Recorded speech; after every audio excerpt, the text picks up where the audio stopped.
Hey YouTube, just coming to you from the river, and thought I'd show you some nice scenery. I just celebrated the 1 year anniversary with my beautiful wife, who's hiding behind the camera, smiling right now. We just had a great experience. We went out to the beach, and it was kind of a last minute thing, but I had like a cool word of knowledge that I want to share with you, and then I got some other thoughts to share with you. But we spent the first day out there, and we had some really awesome food. We went to the aquarium and saw this bird. I guess he's a puffin, and it was like he was the only bird having this little show right in front of us. And he was doing all this flapping and diving, and I put a little video of him in there. But we just had an awesome experience, and we had such a good time the first night. We were like, well, let's extend and stay another night instead of going back to the house, because it was like a several-hour drive to where we came from. And so I said, I was looking at my app, like TripAdvisor or something, where it had a bunch of hotels, and most of the stuff was booked because it's Valentine's Day weekend. And so I'm looking through the stuff, and I'm like, all right, Holy Spirit, what's the place to go, because everybody's booked up. And I was looking through the list, and I saw one called Shiloh. And when you look in the Bible, Shiloh is another name for Jesus. It's like every book of the Bible has some reference to Jesus, and there's one where he's referred to as Shiloh. So I looked at this one called Shiloh, and I was like, okay, well, let's just go over there. I feel like the Lord gave me that. And I go over there, and the lobby is so full that the automatic doors wouldn't even close because there were so many people standing in the lobby. And I overheard the guy say, "Oh, we're fully booked up, and there's no more availability," and all this stuff. So I walked out to the car, kind of scratching my head, like, "Well, what's up with that, Lord?" And went out to the main road and looked at some of the, less the places that weren't like beachfront stuff, and looked at a few places. Some of them were really kind of roach motel looking. And we went to this one, and it said vacancy on their sign. So I went in to ask them. And right when I parked in front of the office. And when you park in front of the office, you look up over the office, and the sign says Shiloh. And it's the sign for Shiloh pointing down that road. So it was a really cool word of knowledge. I just got that. And, I just wanted to say praise the Lord, because I've had a good year, and the Lord, restored good things to me. I've got a amazing wife who's supportive and encouraging and all that. We moved out of Portland, and I might talk about that some more later, but it just really felt like a dark spiritual place. Like um, the motto there is keep Portland weird. And I've had a job where I was going downtown a lot, and just it's amazing how spiritually dark the place is.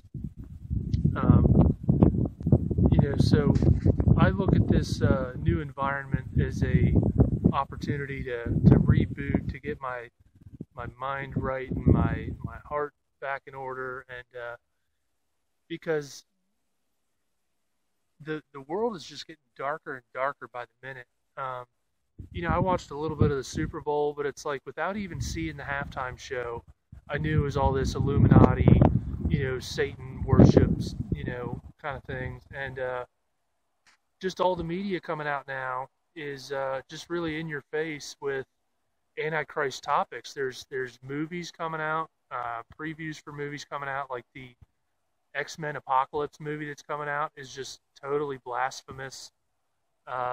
And there's just all this sort of stuff going on. And I think as Christians, we spend a lot of time making all these videos exposing all this darkness and saying, okay, well, this is Illuminati, and that's Luciferian, and that's 666, and that's that. And it's good that people become aware of that, but I think we also need to understand that Paul said, I choose to know nothing but Jesus Christ and Him crucified. And, he considers all other things dung, compared to that. So exposing the Illuminati and making people aware that the devil's system is growing and that, the Pope is organizing all this one world religion. Para todo. Todos somos hijos de Dios. Even stuff like Scalia just died. There's a lot of stuff where it looks like he was murdered or snuffed out so they could just put some pro-gun guy into the Supreme Court right before Obama leaves office. But if we focus too much on that stuff doesn't save people's souls. We really need to preach the gospel, and I really appreciate people that are out there doing even street ministry, laying hands on people and seeing people healed, because that's what the Bible says, Mark 16, believers will lay hands on the sick and they'll recover. They'll cast out devils. They'll speak in new tongues. So we live in a world that's getting so dark, and, like Portland, so much false religion, so much, counterfeit religion, that people need to not just hear a religious speech anymore. They don't want to hear about church. They don't want to hear about, like, you got all these Joel Osteens and those types that are just telling you all this feel-good stuff, but it's like candy, candy preaching, where, it may taste good, but it has zero nutritional value. It has nothing to sustain your body. It has nothing to sustain your spirit. So people need to see the power of the gospel. People need to see deliverance. People need to see healing.